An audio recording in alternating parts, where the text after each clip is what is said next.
Quando Jesus fala sobre ganhar o mundo e perder a alma, ele não estava falando sobre ficar rico e ir para o inferno. Ele estava falando no processo de ganhar o mundo, você ir se desalmando. Quando a gente fala de liderança, Everton, o que de fato é? Para mim, eu gosto de dizer que liderança é quem pode se responsabilizar.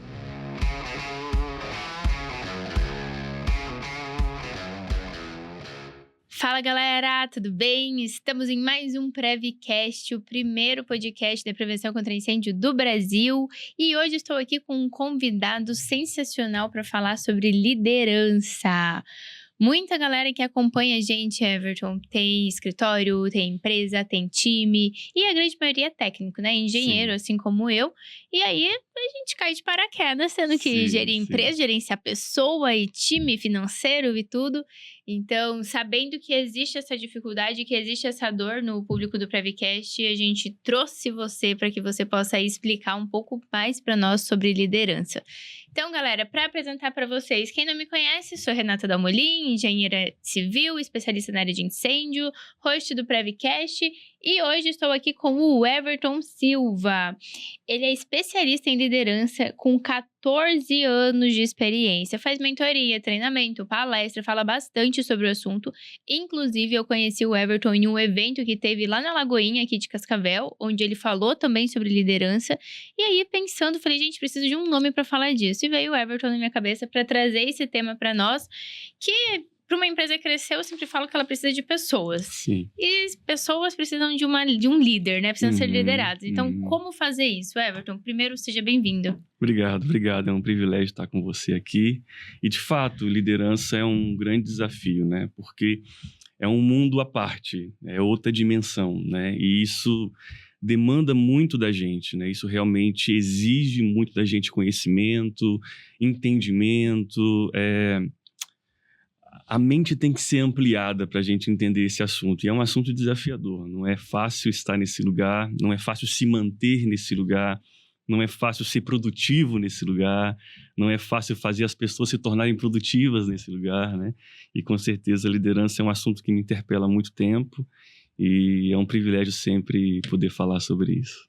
Obrigada, muito obrigada. Quando a gente fala de liderança, Everton, o que de fato é? Né? Porque muita gente pode achar que líder é porque é o dono da empresa, líder é porque é, né, não sei, tá num cargo maior. E eu lembro que o Joel falava que liderança não era um cargo, era uma conquista, que um líder ele tem que conquistar essa posição para que as pessoas realmente entendam sobre ele. O que é liderança para você? Para mim, eu gosto de dizer que liderança é quem pode se responsabilizar. Eu acho que começa com um tipo de coração, antes de ser algum tipo de ambição, algum tipo de desejo. Para mim, a liderança mais pura, mais honesta, mais legítima, ela começa nesse lugar do coração, onde você pode viver para além de você mesmo. E aí sim, aí esse lugar se torna um lugar onde as pessoas vão te respeitar naturalmente, porque não é uma persona, é uma pessoa, né?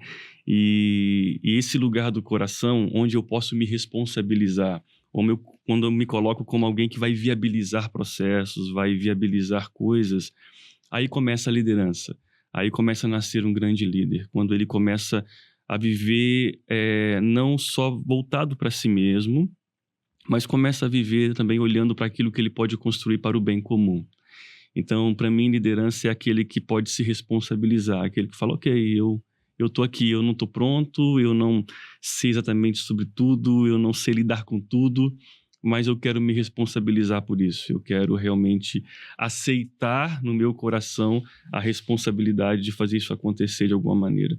Então, para mim, liderança é isso, é quem decidiu se responsabilizar por algo, por alguém, por alguma circunstância que está para além dele mesmo, né? Então, quando a gente pega o líder, que para mim é o principal, ele não é só o principal porque ele é Jesus. Ele é o principal porque ele estabelece um tipo de coração nesse processo, né? E a gente tem... Toda a minha referência de liderança, ela é bíblica, né? E quando Jesus vem nos trazendo sobre liderança, ele não vem nos ensinar sobre performance. Ele não vem nos ensinar sobre viver, ele vem nos ensinar sobre morrer, né? E ele fala, se a semente não cai e não morre, ela não pode produzir. Então está sempre ligado ao quanto você pode abrir mão, ao quanto você pode se dedicar, dar de si mesmo, né? Tem uma frase que eu gosto que, às vezes, a gente dá muito, mas não se dá naquilo que está dando, né? E o líder é aquele que pode se dar, que pode se entregar, né? O seu coração, a sua mente, o seu tempo, a sua vida. Então, liderança é isso, é se responsabilizar e entregar a própria vida. Nossa, minha cabeça já tem várias perguntas. Explica essa frase. É aquele que dá muito, mas não se dá. Uhum. Você pode dar muitas coisas que estão para fora de você, mas você não está envolvido no processo.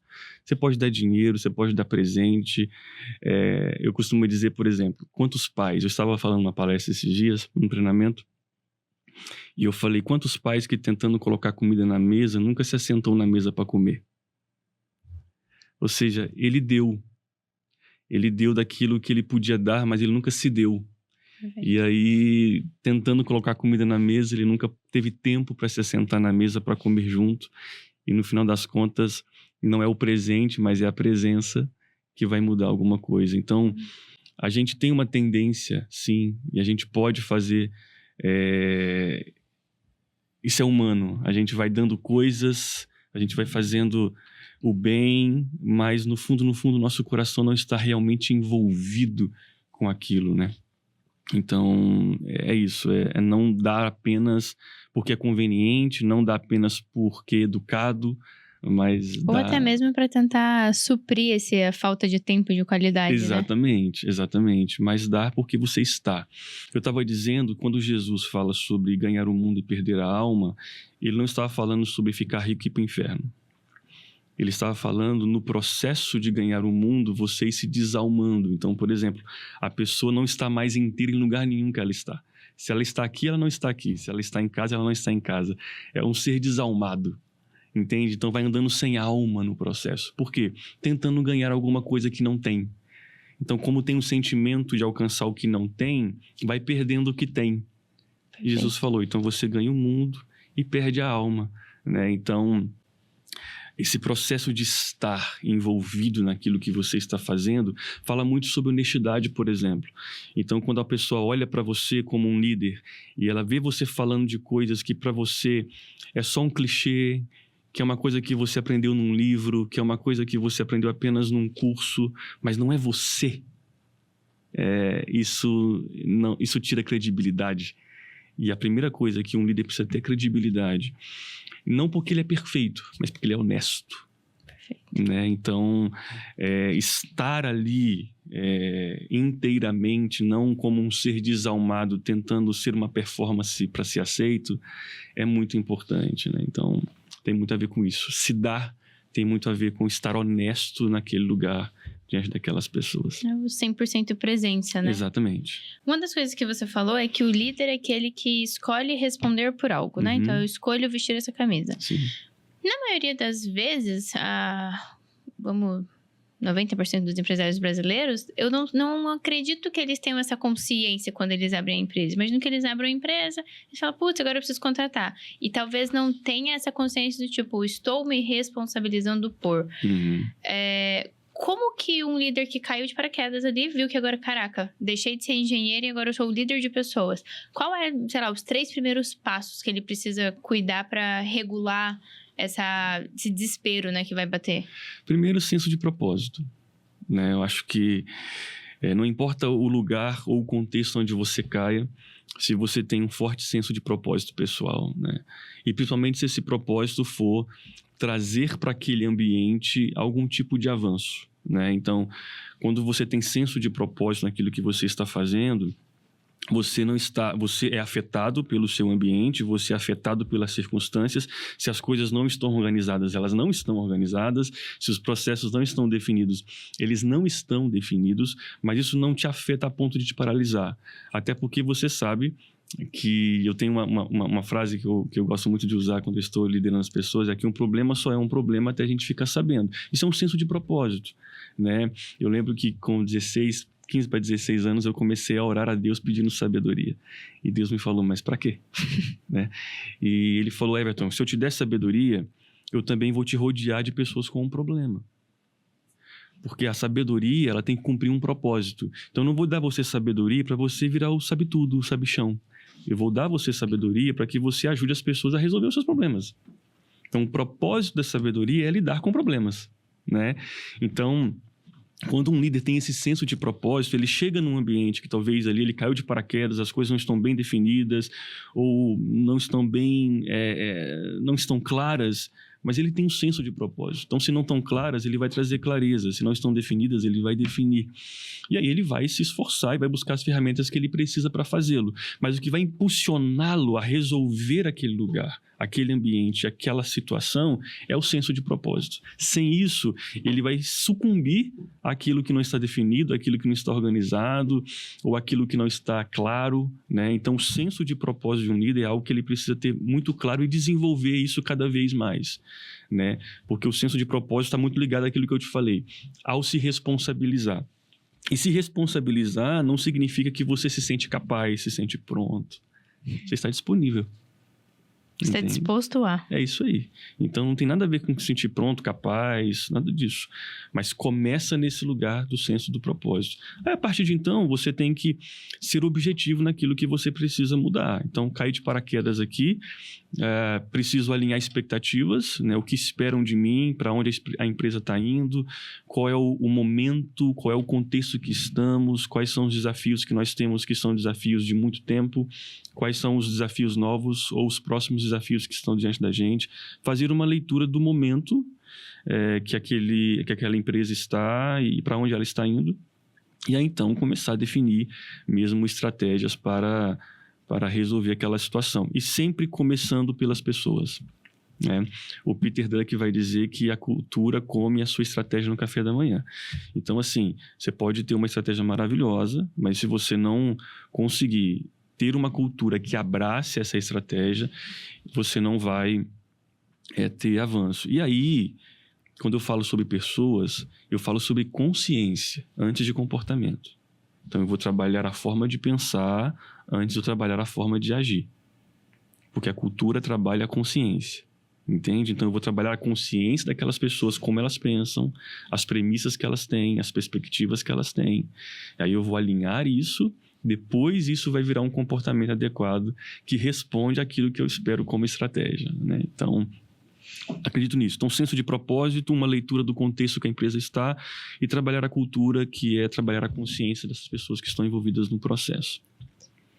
Quando você fala de senso de propósito, eu tenho receio que talvez fique vago para algumas pessoas. Você consegue dar... isso aí. Porque... nós estamos vivendo um momento onde o propósito está uma palavra, né? Tudo é propósito. Sim. Então, quando a gente fala senso de propósito, você consegue dar alguns exemplos? Consigo. Por favor. Bom, propósito está sempre falando sobre direção e o significado que você dá às coisas.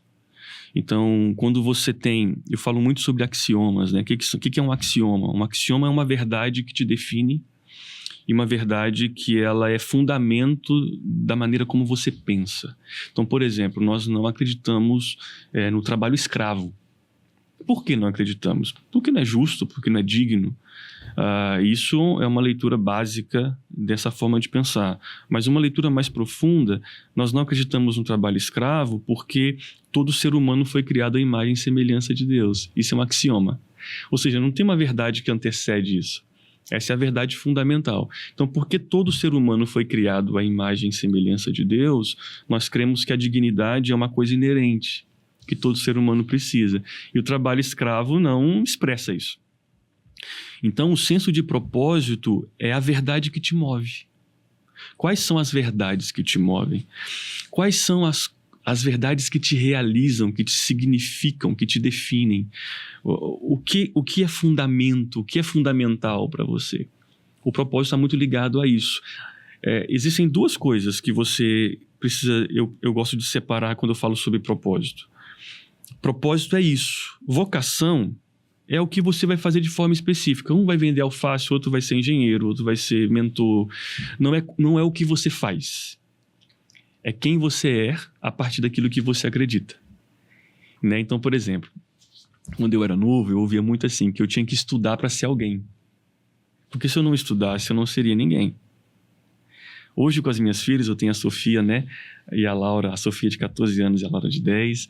Eu também sou esposo da Bruna. E eu não digo para elas que elas têm que estudar para ser alguém. Elas têm que estudar para expressar melhor quem elas são.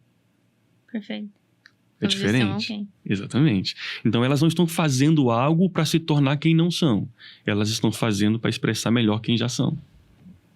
Entende? Ou seja, o propósito é essa consciência de si. Quem eu sou? Tá. Mas eu sou a partir do quê? E aí que entra aquilo que eu acredito como regra de fé, que é: eu sou uma expressão de quem Deus é. Pelo menos é para isso que eu nasci. Vai levar uma vida para eu chegar lá, mas pelo menos eu sei que esse é o ponto de partida. Quando Deus faz o homem à sua imagem, à sua semelhança, o que ele está dizendo é: façamos um ser que expresse quem nós somos, a imagem de uma semelhança. Então, ele é o visível do invisível. Entende? Então, quando eu entendo que eu fui criado para ser como Deus, não no sentido da autoridade do poder, mas como o sentido da expressão de amor, então eu entendo que tudo que eu estou fazendo é a partir desse axioma, é a partir dessa verdade. Então, isso me dá senso de propósito em tudo que eu faço. Essa é a verdade que me move. E aí eu vou descobrir no decorrer da vida o que eu vou fazer. Mas eu já sei quem eu sou. Perfeito. Né? Então, eu não estou mais sendo definido pelo que eu faço. Então, eu não estou mais ligado à minha performance. Eu estava conversando com um líder da nossa empresa esses dias, e ele é perfeccionista. E aí eu chamei ele e falei: olha, você acha que você é excelente, mas eu acho que você é carente. Aí, mas por quê? Eu falei: porque a sua excelência só está expressando a sua carência. Algo no seu interior está mal resolvido. Por quê? Porque quando você é perfeccionista, você tende... Eu estou falando líderes, tá? Você tende a ser centralizador. Por quê? Porque você não quer dar o direito de ninguém falar mal daquilo que você está fazendo. Por quê? Porque você não sabe lidar com crítica. Por quê? Porque você é mal resolvido. Porque você sempre está colocando o seu senso de identidade na performance que você tem. Quando você não performa, você se sente alguém menor. Então, ouvir críticas que algo que você fez está errado não afeta a sua identidade. Porque você colocou a sua identidade na sua performance. Com isso, eu vou ter um líder muito bom, mas uma equipe muito ruim. Por quê? Porque quem faz não forma. Perfeito. Então, se toda vez você está fazendo o que as pessoas têm que fazer, porque você está cuidando da sua reputação, porque você está cuidando da sua vaidade, porque você está respondendo ao medo de ser criticado, você não está formando as pessoas à sua volta. Então, a gente tem um líder muito bom, mas com uma equipe muito fraca. Se esse líder sai, a empresa acaba. E tudo isso tem fundamento aonde? Na identidade.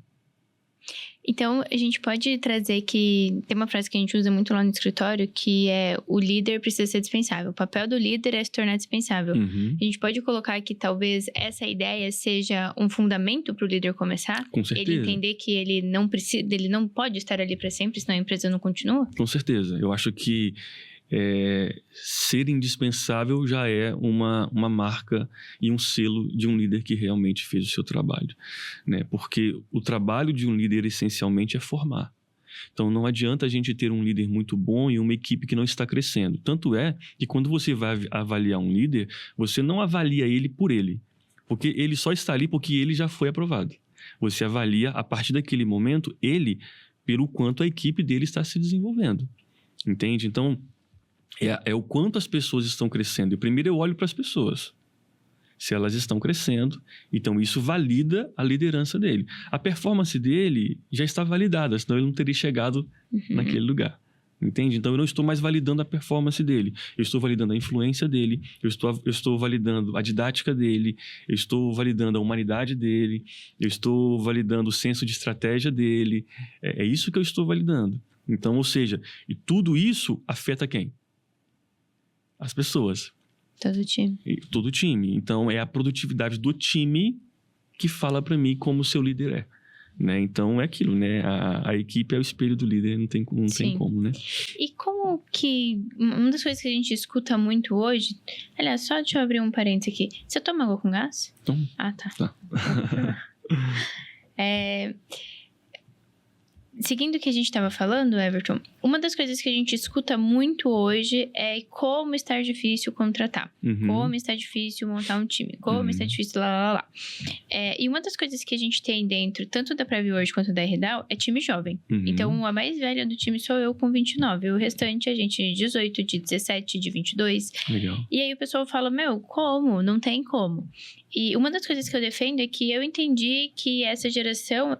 Na verdade, eu não sei se é só ou todas, né? Mas eu posso falar dessa que é a qual eu trabalho. É uma geração que você precisa apenas trazer um porquê mais baseado. Então, eles precisam entender o que eles estão fazendo. Não é mais uma geração que eu falo, coloca esse papel ali. Eles querem entender. Mas qual é a essência do papel? Por que o papel? Então, a gente pode trazer algumas dicas para as pessoas que estão num papel de liderança, lidando com essa geração nova ou não, né? Lidando com pessoas que estão ali como um time, mas que elas não acompanham talvez essa evolução, ou igual você falou, o líder precisa ensinar. Mas aí, vamos supor que nós temos um time, né, ou não sei, tem alguém, uma pessoa que eu não quero aprender, ou eu não estou disposto a passar, enfim, desse ponto. Eu estava escutando um podcast do Brunel de manhã, e até era justamente sobre esse tema, e ele trazia muito, ele falava, olha, uma das coisas que eu trago aqui dentro do escritório é que a pessoa tem que estar disposta a crescer 5 anos em um. E se ela crescer 5 anos em um, vai ser doloroso o processo. Então, como que um líder ele pode passar isso para o time de uma maneira que não assuste, sabendo que, né, talvez a nova geração não tem toda essa bagagem emocional, né, para apanhar tanto. E aí voltamos para mim, a gente volta para a palavra cultura. Eu estava conversando com uma líder uma vez e ela falou, Everton, eu não me sinto ouvida. Eu falei, porque você está focado em falar. Aí ela falou, tá, então o que eu tenho que fazer, né? Eu falei, primeiro você tem que ensinar as pessoas a importância de ouvir. Você precisa criar primeiro uma cultura de aprendizado para depois, então, poder ensinar, né? E aí você falou sobre um porquê mais profundo, entra a questão aí, a gente volta ao senso de propósito, né? Então, um líder sem propósito, ele não tem uma causa, ele não tem uma mensagem. E quem não tem uma causa, não tem uma mensagem, não inspira. Entende? Então, quando esse líder ele tem uma causa muito bem definida e é uma causa, eu costumo dizer que quando você tem algo pela qual você pode morrer, então você pode viver, né? Então, quando você tem uma coisa que você está disposto a morrer por ela, a se dar, a se entregar por ela, isso naturalmente vai inspirando as pessoas à sua volta. E isso vai gerando esse porquê necessário para as pessoas engajarem. Né? Porque hoje nós não temos mais esse modelo de liderança de comando e controle. Isso não existe mais. Ninguém lidera mais por patente, ninguém lidera mais porque é gerente, porque é dono de nada. Hoje ou você inspira as pessoas ou você não as lidera. Entende? Ou você tem uma influência que realmente aponta elas para um lugar que elas possam crescer, avançar, evoluir, e isso faz sentido prático no seu dia a dia, ou o que você diz é só clichê e isso não faz sentido prático nenhum para elas. Elas não se sentem pertencentes daquela realidade. Então, o senso de propósito é muito importante e criar e construir essa cultura de aprendizado. Então, eu disse para ela, vai lá, faz umas 3 reuniões com eles, falando sobre a importância de quem sabe ouvir. O que acontece na vida de pessoas que sabem ouvir? O que acontece na vida de pessoas que desenvolvem essa prática do aprendizado, da evolução? Então, trabalha primeiro. A minha filha me fez a de 10 anos, me fez uma pergunta assim, pai, por que toda vez que eu estou fazendo a minha vontade, automaticamente eu estou não fazendo a vontade de Deus? Parece capricho para mim isso. Parece que ele parece o algoz do meu prazer. É só eu querer que tá errado. É só eu desejar que é pecado. Parece que eu vou viver em embate com Deus a minha vida inteira. E eu não poderia dar uma resposta simplista para ela, porque Deus está certo e você está errado, minha filha. Sim. Era uma pergunta honesta. Então eu tive que trazer ela lá para o Gênesis e fazer toda uma leitura histórica do ser humano, até ela chegar à conclusão, entendi, então quer dizer que eu preciso dar atenção ao que Deus está dizendo, porque não é sábio confiar no meu próprio coração. Filé, estamos começando a chegar lá, entende? Então assim, essa geração, como você disse, realmente, elas não estão querendo... Você falou sobre propósito ser clichê, né? Elas não estão querendo mais clichê, elas não estão querendo mais... Teve um líder que eu tratei numa empresa que ele fez tanto curso, que o propósito virou paranoia. Eu falo muito isso também, quando o propósito vira paranoia. E ele começou a ser uma performance, e ele era um recorde do tanto de curso que ele fez. E ele virou uma persona, ele deixou de ser uma pessoa. E aí ele era tanta performance, ele queria fazer tudo assim, ele não queria mais transformar, ele queria impressionar, sabe? Que ele foi perdendo a mão do time. O time começou a olhar para ele e achar ele patético, porque tudo que ele sabia pela metade. Tudo que ele sabia era fragmentos de princípios, de tudo que aprendeu, e ele era uma coxa de retalhos e ninguém sabia mais quem era aquele homem. E aí ele perdeu totalmente o time. Até que um dia, conversando com ele, eu falei, você vai lá e você vai pedir perdão por essa persona que você se tornou tentando impressionar as pessoas para gostarem de você. E você vai dizer para elas que nesse processo de ser alguém, você se perdeu de si mesmo. E você vai dizer que você, como elas também, às vezes não sabe a resposta. Às vezes, como elas também, você não sabe o que fazer. Mas que você está ali, disponível, né? E ele foi lá, pediu perdão e desceu desse lugar, sabe, da performance. Uhum. E virou humano. Naquele dia, ele ganhou o time de volta. Aí as pessoas falam, esse cara aí, que talvez não sabe tudo, que não tem resposta para tudo, mas que é humano, que é honesto, que é como a gente, esse cara a gente vai seguir, né? Então isso é muito sério. Então não dá para liderar essa geração sendo uma persona, sabe? Tentando ser uma performance. Tem que ser honesto, tem que ser humano, tem que ser verdadeiro, tem que ter uma causa.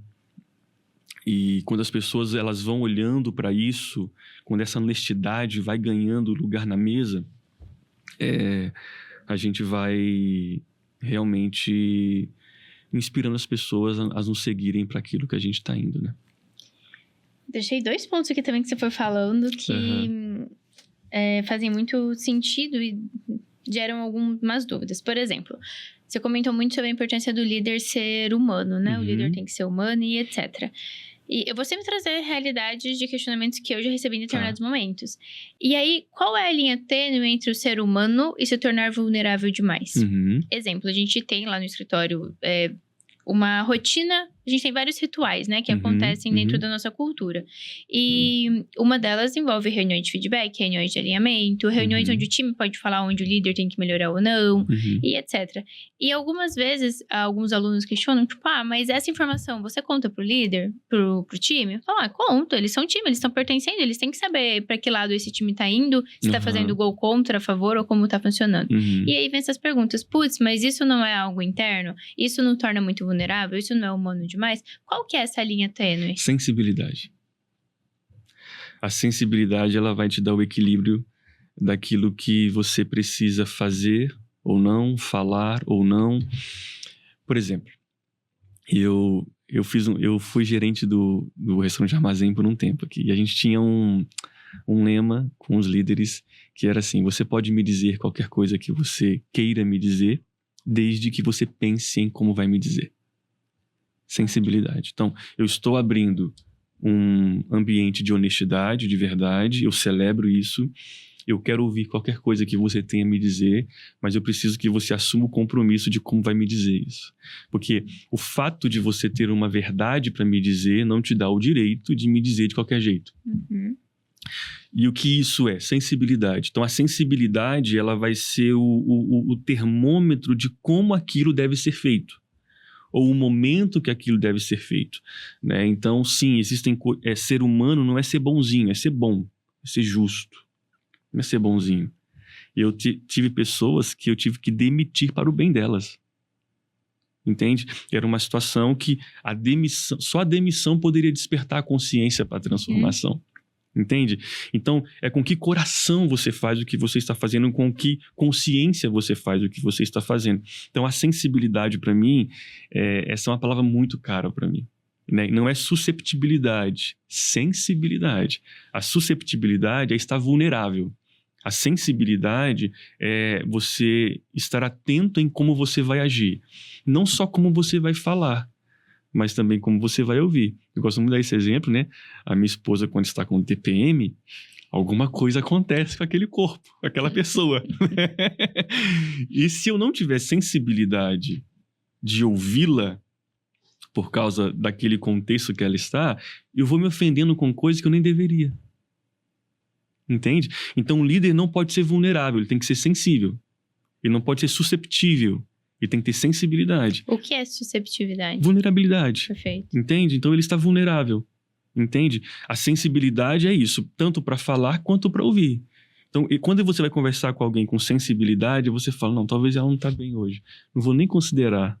Vou deixar avançar. Agora, se eu sou susceptível, eu ignoro o contexto, ignoro a circunstância e só fico com a amargura, só fico com a dor, só fico com a frustração, entende? Então, um líder tem que ter muita sensibilidade, porque isso vai dar ele o time, vai dar o tom, o momento. Não, isso tem que ser dito, mas não agora. Isso tem que ser dito, mas desse jeito. Entende? Então, a sensibilidade vai dar a esse líder o equilíbrio. E é desenvolver mesmo. É desenvolver mesmo. Aí entra a inteligência emocional, né? Também dentro de tudo isso. Entra também com quem você está falando, né? Conhecer a fundo as pessoas que você está liderando. Quem são essas pessoas, né? Quais são os perfis comportamentais que elas têm, porque cada um vai aprender de um jeito, cada um vai entender de um jeito, da onde elas estão vindo, né? Quais são as premissas dessas pessoas, como elas veem o mundo, né? Então isso tudo vai dando você dados para que você vá desenvolvendo a sua sensibilidade para falar. Eu tenho 2 filhas que são do mesmo pai e da mesma mãe, que são pessoas completamente diferentes. Então, se eu não tiver uma sensibilidade de liderar a Sofia com 14 anos de um jeito e a Laura de 10 de outro, mesmo que eu as esteja levando para o mesmo lugar, mas lidero de formas totalmente diferentes. Então, é sensibilidade. É perceber que a Laura faz perguntas que a Sofia não faz e a Sofia faz perguntas que a Laura não faz, né? Então, essa sensibilidade vai dar esse equilíbrio para levar as pessoas para esse lugar, né? E a hora vai ser com firmeza. Olha para você ver que interessante. Uma vez eu recebi como se fosse uma resistência de um colaborador que eu estava quando eu fui fazer algumas mentorias em alguns restaurantes. E aí um deles, quando eu fiquei gerenciando, ele falou assim: não, eu não aceito a liderança dele porque ele não entende nada de gastronomia. E ele começou a falar isso pra todo mundo e gerou um mutim, só que o pessoal gostava muito de mim e começou a ficar com raiva dele. E aí vieram, não é possível, que falta de respeito, você é o líder. E ele falando que não te respeita, que você não entende nada de gastronomia, mas que audácia. Aí eu falei, mas ele tá certo? Aí o pessoal me olhou, falei, por que vocês estão ofendidos com aquilo que eu não estou ofendido? Eu não entendo de gastronomia, eu sei quando a comida tá boa, mas eu não entendo de gastronomia. E na mente dele, ele entende que um líder só é validado se o líder é melhor do que ele naquilo que ele faz.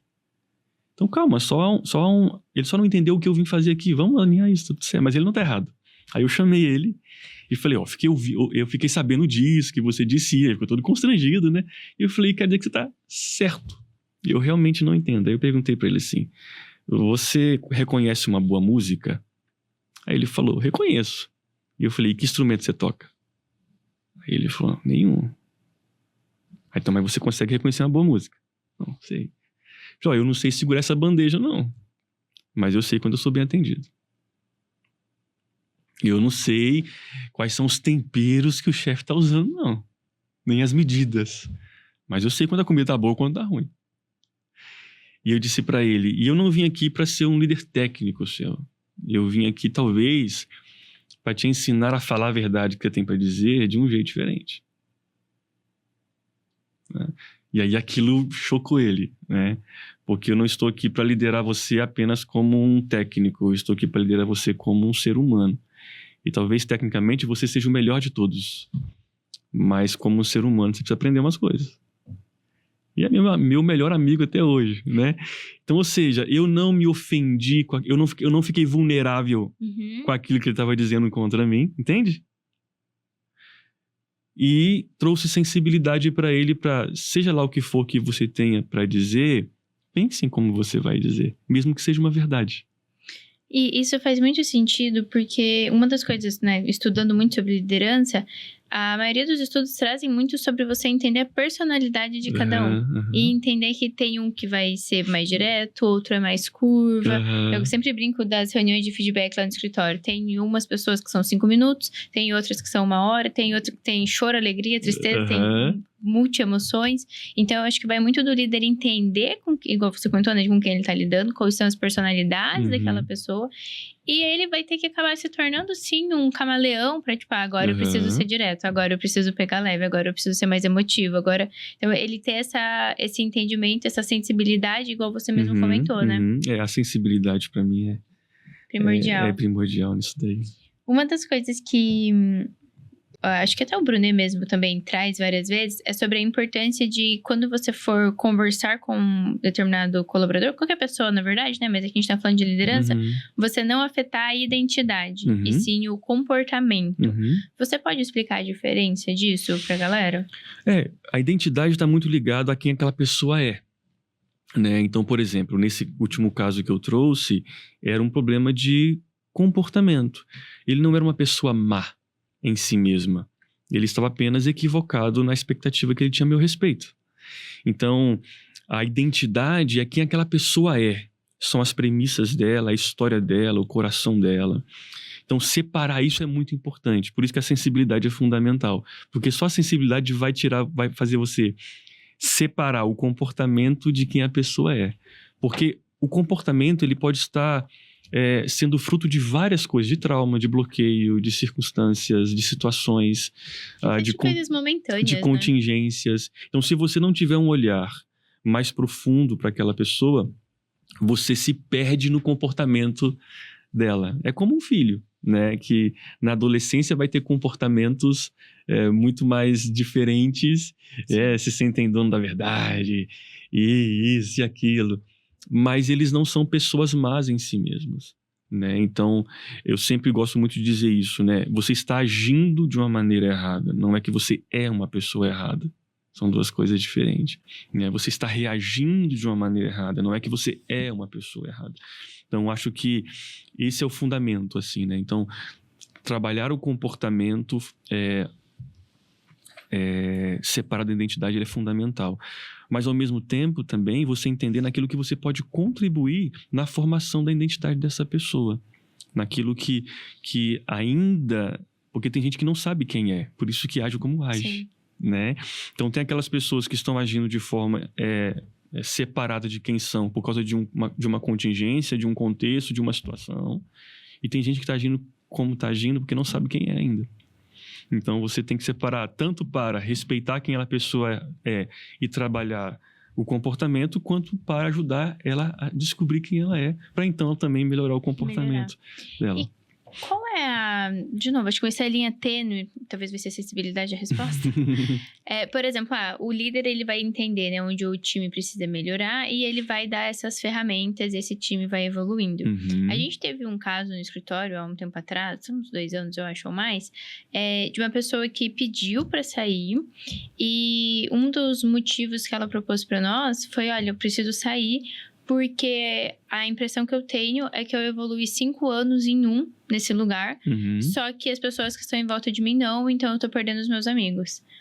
E aí, por mais que, tipo, por exemplo, eu como líder entendi numa sensibilidade, tipo, caraca, talvez eu preciso só ampliar a visão de mundo, eu vejo que a partir do momento que a pessoa também, ela não quer essa visão, a sabedoria do líder também vai ser, tá bom, porque eu fiz, mas não posso a partir disso.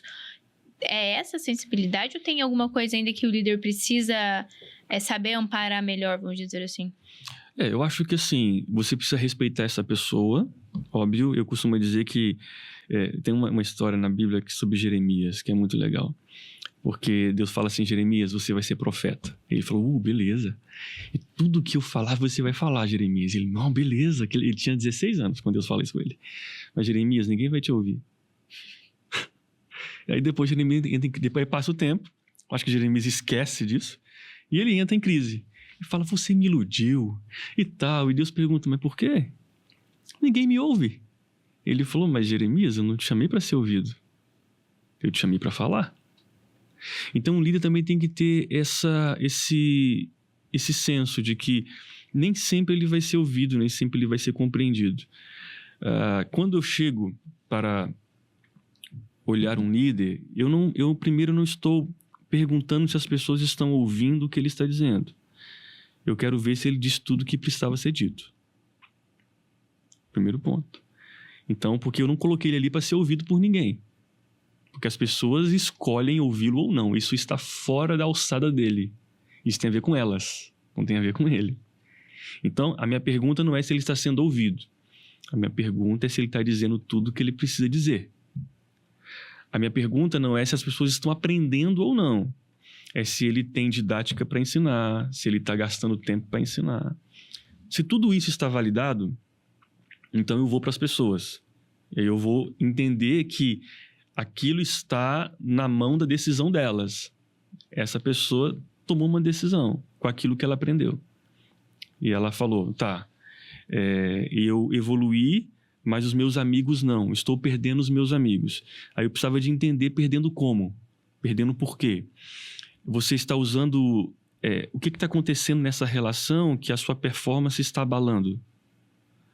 Por que você performando mais, as amizades ficam mais fracas ao invés de ficar mais forte? Talvez o que você aprendeu, você não está usando nesse ambiente da maneira adequada. Então você está ficando mais constrangendo os seus amigos do que os encorajando a se tornar como você. Então tem a ver como essa pessoa também se relaciona com aquilo que ela aprendeu. Então eu respeitaria ela, liberaria ela em paz, mas ao mesmo tempo eu colocaria isso na consciência dela. Tá? Então quer dizer que cada vez que você ficar melhor, você fica mais sozinha. E será que você não está realmente ficando cada vez melhor para ajudar cada vez mais pessoas? Eu falo muito isso sobre essa questão da ambiência, assim, eu tenho muito zelo com isso, né? Porque, de fato, a ambiência, ela muda o jogo. Mas o ambiente, ele não é importante, é tudo, né? Exatamente. Ele vai realmente... Eu só fico preocupado quando o ambiente se torna um lugar seletivo, sabe? E aí a gente só quer andar com gente melhor do que a gente e daqui a pouco a gente não está disposto a servir mais ninguém. Porque a gente só vai servir gente pior do que a gente. Então, se eu ando... porque uma coisa é com quem você vai aprender. Aí você precisa ser seletivo, né? Mas a quem você vai servir, você não pode ser seletivo, porque senão perde o propósito daquilo que você aprendeu. Aí você aprendeu para si mesmo. E não para compartilhar. E não para compartilhar. Entende? Então, aí perdeu o propósito. Aí você está usando do seu cargo, usando do seu conhecimento apenas para alcançar o seu objetivo. E não para construir um bem comum, né? E aí entra... isso vem daquilo que eu acredito biblicamente, que o líder que agrada o coração de Deus é aquele que está não usando dessas posições para o seu benefício, mas que está usando disso para o bem comum. Então, eu vou ter que, sim, ser seletivo com quem eu aprendo, a quem eu me submeto, mas eu preciso estar aberto às pessoas que eu vou ensinar. E talvez é no caos mesmo que eu vou ser útil. Até porque, a partir do momento que você está focado em ensinar, auxiliar, ou até mesmo realizar os sonhos das pessoas que estão no seu time, automaticamente tudo isso está acontecendo com você também, né? Sim. Você também está aprendendo, também está evoluindo, e os seus sonhos também estão sendo realizados por essas pessoas. Exatamente, é mútuo, né? É mútuo. E pra gente encerrar... Everton, a gente falou bastante sobre cultura, né? O passo 3 foi em relação à cultura. Então, basicamente, o líder caiu ali de paraquedas, não sabe o que fazer. Vamos para uma questão de identidade do líder, né? Um senso de propósito, quem eu sou, o que eu quero, o que eu vou fazer. Eu falo que terapia é um processo extremamente necessário, né? Nessa jornada. Também aconselho. A partir disso, faz ali os objetivos, entende, né? O KPI, quais são as informações que você tem, quais são as estratégias que você vai utilizar. E aí, a gente vem, de fato, para a questão de levar isso para as pessoas através da cultura. Eu defendo muito a ideia de cultura, muito.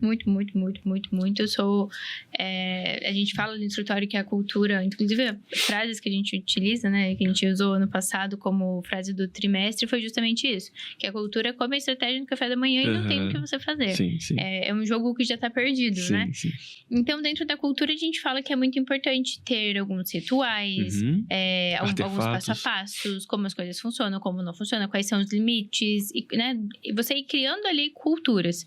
E eu queria que você explicasse qual é a importância disso. Uhum. E talvez até mais importante do que a importância é deixar claro que a cultura o líder coloca, mas é junto com o time. E eu sinto que a cultura ela vai se moldando. Uhum. Ela não é imposta. Ela não vai, ai, cada um que entra muda. Não é isso. Mas, por exemplo, lá no escritório a gente trabalha com uma coisa técnica. Uhum. Então a atenção, ela acaba ficando. Eu tenho que ficar muito concentrada no que eu tô fazendo. E a gente tinha muita reclamação interna do time de, fulano me chama, daí eu não quero falar não, eu paro, vou ajudar, depois quando eu volto eu me atraso, tenho muito erro no que eu tô fazendo.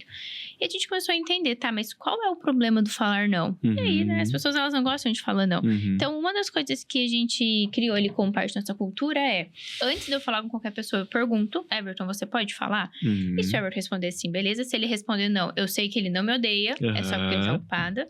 E ainda para as pessoas que tinham dificuldade do não, eles pediram pra gente fazer uma plaquinha, que tava escrito não, me ajuda, palavras que são difíceis de falar, sabe? Tipo, por favor. Nunca foram usadas plaquinhas, porque daí o pessoal começou a falar. Mas são, tipo, coisas que a gente foi sentindo as dores, foi falando, tá, peraí, vamos entender onde tá a raiz desse problema pra gente combater. A sensibilidade tá aí de novo, né? Sensibilidade, tem tudo. E eu vejo que isso é a cultura. Ela não vai, acordei um dia com a cultura na minha cabeça, essa, fim, acabou. Sim. Você pode explicar detalhadamente mais sobre isso? As pessoas, elas têm a tendência a pensar que a cultura é a gente estabelecer uma cartilha uma cartilha de regras do que pode e o que não pode, como se a gente estivesse falando com máquinas, né? E eu acredito que a gente tem que separar em duas coisas. Primeiro são as questões inegociáveis. O que para nós é inegociável, o que para nós é um princípio que em qualquer circunstância, em qualquer contexto, isso aqui não vai mudar. Né? Então, aquilo que é... Eu posso te atrapalhando como você está falando? Pode. E isso, por exemplo, os valores, né, do que é inegociável, isso aí sim é algo que é o líder que vai propor. Sim. Tá. Ou então a diretoria, depende em que nível de liderança ele está. Isso, Eu acredito que o conselho, a diretoria que deve fazer isso. Mas esses valores, eles precisam estar muito bem definidos. Só que eles precisam ser bem traduzidos. Perfeito. Porque a integridade para mim pode ser uma coisa, para você pode ser outra. Então, a gente tem que ter não só a palavra clara, mas tem que ter o conceito daquela palavra bem definido. Então, às vezes, as pessoas, não, mas está escrito. Tá, mas o que isso significa? E outra coisa. Então, a palavra, o conceito e a aplicação. Tá, mas como eu aplico isso? Onde eu aplico isso? Em que contexto eu aplico isso? Então, a cultura começa por aí. E também ter essa sensibilidade de entender aquilo que o ambiente está falando para você, aquilo que as pessoas estão dizendo para você, né? E aí você vai tendo essa estratégia mais adaptativa, você vai construindo junto essa cultura, junto com as pessoas, para que elas se sintam parte disso também. E esse princípio de fazer junto, ele tem um axioma para mim, que é quando Deus disse em algum lugar da eternidade, façamos. Ele poderia ter dito, farei. Ele é um Deus que pode tudo, sabe tudo, conhece tudo, mas ele fala, façamos. Ele estava conversando com alguém. Façamos o homem, a nossa imagem, a nossa semelhança. Então você vê que a natureza de Deus ela é coletiva. É Pai nosso. O pão nosso, não é Pai meu. O pão meu, entende? O pecado também é nosso, né? Então, assim, você vê que em tudo que Deus faz, a sua natureza é coletiva. E aí você vai ver também que quando ele coloca lá um homem lá no jardim, ele manda esse homem cultivar a terra e guardar. A palavra cultivo, ela tem origem na palavra culto, que também pode ser cultura. Então, como que Adão prestava um culto a Deus? Cultivando a terra. A maneira como ele cultivava a terra virou a sua cultura. Perfeito. Então, a cultura é a maneira como nós fazemos o que fazemos. Por que nós fazemos o que fazemos? E a maneira como fazemos o que fazemos. Isso é a cultura, isso é quem somos. É mais do que apenas o que estamos desenvolvendo, é quem somos. E aí isso vai sendo desenvolvido e colocado dentro do ambiente corporativo e isso se torna a identidade corporativa. Entende? Então as pessoas, elas têm a sua pessoalidade, mas elas não têm mais individualidade. Elas são pessoais, mas não são individuais. Entende? Perfeito. Nós respeitamos a pessoa como um ente pessoal, mas aquela pessoa agora tem uma mente coletiva. Então ela agora está não olhando em como ela vai se beneficiar do todo, mas como ela vai contribuir para o todo. Porque ela é uma pessoa dentro de uma realidade coletiva. Então, a cultura, ela vem trazer isso, essa consciência de coletividade, que para mim é o mais importante, porque vai ajudar as pessoas tanto a se comprometer com o que elas precisam entregar, porque o que elas estão fazendo também afeta o todo, mas ao mesmo tempo, quando elas podem ajudar, elas ajudam porque também afeta o todo. Então, você vê que o nível de responsabilidade cresce tanto com aquilo que eu preciso fazer, porque é uma engrenagem, mas ao mesmo tempo eu tenho um olhar mais coletivo. Por quê? Porque eu sei que a minha ajuda pode interferir num todo. Tanto a minha performance como a minha ajuda, elas são bem-vindas dentro desse contexto. Eu só preciso de entender como eu vou agir. E aí a empresa vai criando cenários. Pessoal, nesse cenário assim, faça assim. Em cenários assim, faça assim. Aí vem os artefatos, faz uma plaquinha, faz alguma coisa. Vai criando ferramentas. Aí entra a didática. Então você tem que ter didática para você transmitir esse conhecimento e fazer isso se tornar aplicável. E eu acredito que quando você trouxe muita palavra pertencimento, quando você traz isso também, né? Lá no escritório a gente brinca não. Nós utilizamos no dia a dia a ideia do 1 ano em 12 semanas. Uhum. Então, em vez de a gente ficar um ano inteiro esperando para lá em novembro focar nas coisas, a gente vai dividindo em 4 anos dentro de um.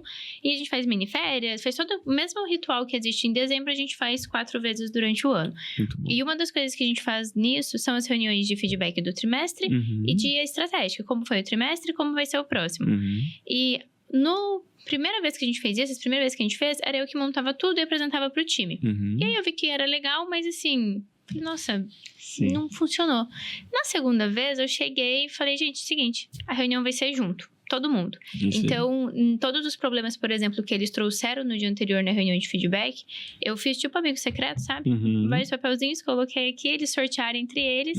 E a ideia era cada um explicar daí sobre o que era esse problema, como resolver e trazer um jogo para que o pessoal fizesse junto. Sim. Quando a gente fez isso, a primeira vez eu fiz para testar ver como seria, eu percebi a diferença no time, não só entre eles, mas entre eles e a empresa. Sim. Do pertencimento, caraca, eu faço parte da reunião de estratégia, e entre eles, no respeito um com o outro. Então, uma das meninas pegou sobre pedir ajuda, eu acho que era pedir ajuda, liderança, alguma coisa assim, o tema dela. E uma das coisas que ela fez foi, a dinâmica, né, que ela desenvolveu, você tinha que montar uma torre com cápsula de café. Então, eram 3 pessoas em cada grupo. Uma pessoa falava o diretor falava pro supervisor, o supervisor falava pro técnico, mas o técnico tava com os olhos vendados.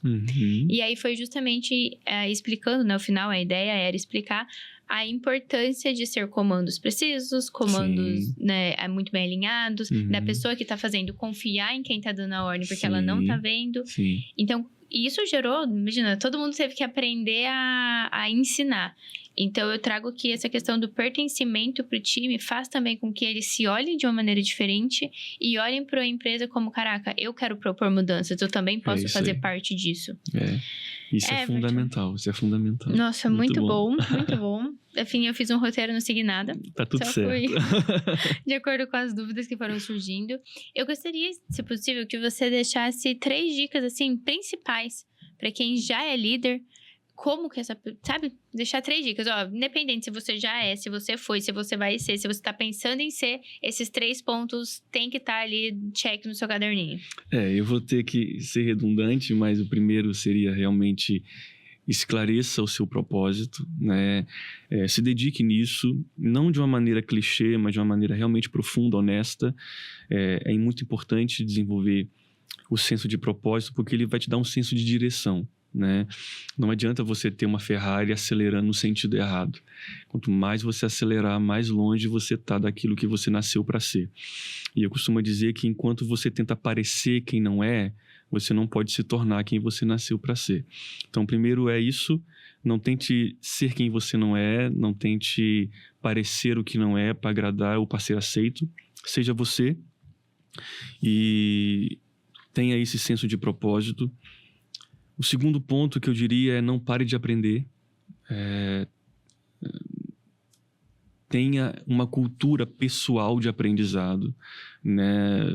Continue indo atrás de conhecimento. Em Eclesiastes, Salomão vai dizer que a sabedoria ela aumenta a nossa dor. Porque ela aumenta a nossa consciência. Então, quanto mais a gente sabe, mais a gente sofre. E isso é comum. Então não pense que conhecer mais é sofrer menos, é sofrer mais. Porque você vai estar consciente de tanta coisa. Mas vale a pena. Apesar das dores, vale a pena. E a terceira coisa é seja humilde. Tenha um coração simples, seja uma pessoa acessível. A humildade, para mim, ela é a coisa mais essencial no coração e na vida de um líder. Sem humildade, a liderança fica pesada, a liderança é constrangedora, a liderança não inspira, mas diminui, sabe? Então, a humildade, para mim, seria a terceira atitude aí que esse líder precisa ter em qualquer nível. Humildade para esperar o processo dele, humildade para viver o processo dele, humildade para lidar com as pessoas que estão abaixo, que estão acima, humildade para se posicionar naquilo que ele considera verdade, né? Ser firme e amável, né? Eu acho que esse é o ponto aí. Essas são as dicas que eu deixaria. Sensacional, Everton. Quando a galera te encontra nas redes sociais? Então, tá lá Everton_mentor. Então pode me seguir lá. A gente vai pôr aqui embaixo para quem estiver assistindo. Pode me seguir lá, vai ser um privilégio. Estou sempre postando algumas coisinhas lá e vai ser um privilégio conhecer vocês. Quem quiser também aí entrar em contato para fazer mentorias, treinamentos, estou à disposição de todo mundo aí. Perfeito, Everton. Mais uma vez, muito obrigada pelo seu tema, muito obrigada por esse tema, pelo seu tempo, pela essa aula. Eu poderia gravar vários episódios sobre isso, podcast sobre isso, eu adoro esse tema. Então, mais uma vez, muito obrigada. Obrigado. E o que vocês me precisar da PrevWord, a gente fica à disposição e sim, com certeza vamos pedir aula, palestra, mentoria, né? Todas essas coisas que a gente adora. Obrigada, Everton. Valeu.